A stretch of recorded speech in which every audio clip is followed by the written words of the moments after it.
Camden is a busy town in the northwest of London that attracts around 30 million visitors every year. But step away from the bustling high street and take a wander along Regent's Canal and the pace of life becomes considerably slower.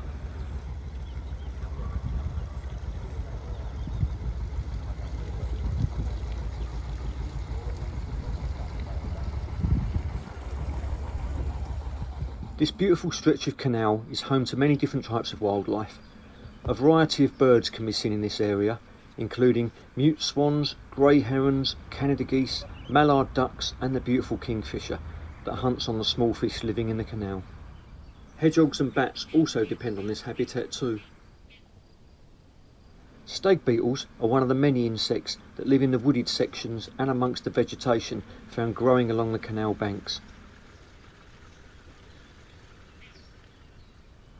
But look a little closer in the undergrowth and you might be lucky enough to spot one very special resident, the Aesculapian snake. Aesculapian snakes are one of Europe's longest snake species. Adult specimens can reach 6 or even 7 foot in length. Despite their length, these long, slender snakes are non-venomous and they're completely harmless to humans, as well as our pet cats and dogs. The Aesculapian snake feeds primarily on mice and young rats, which are highly numerous along the banks of the canal, especially as it runs through the middle of the London Zoo site.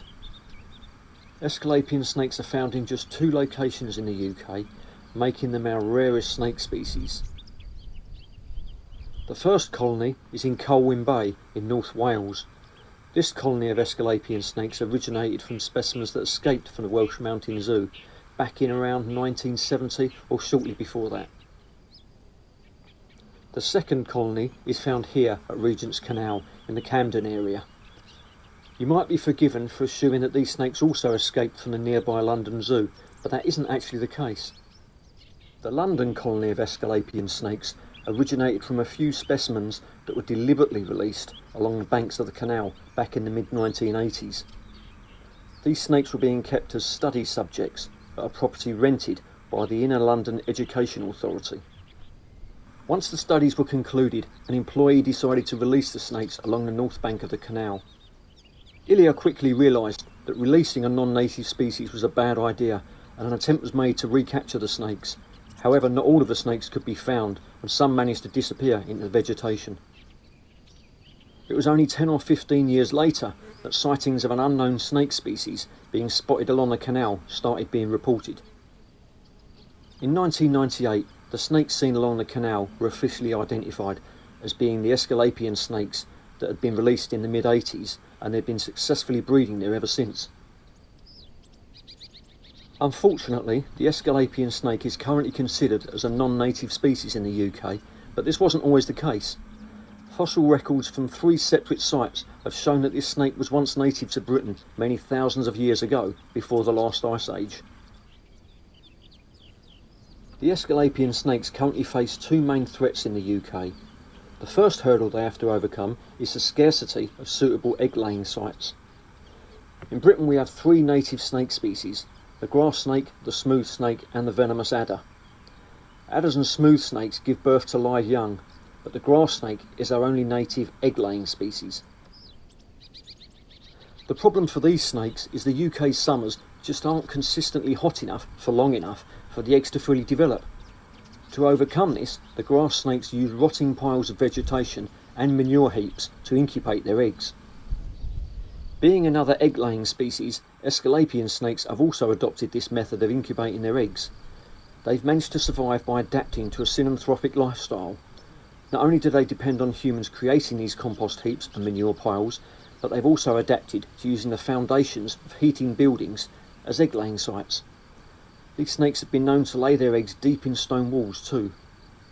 Both the British colonies of Aesculapian snake use the foundations and the loft spaces of human houses and buildings for shelter, egg-laying and for foraging for rodent prey. The second biggest challenge these snakes face is that from government authorities, who deem these snakes as a potential threat to our native species and call for their removal from Britain.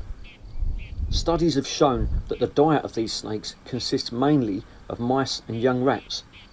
The non-native and invasive brown rat is found in abundance around both sites where the Aesculapian snake are established in Britain. These snakes provide a valuable free service of controlling these rat numbers in the areas.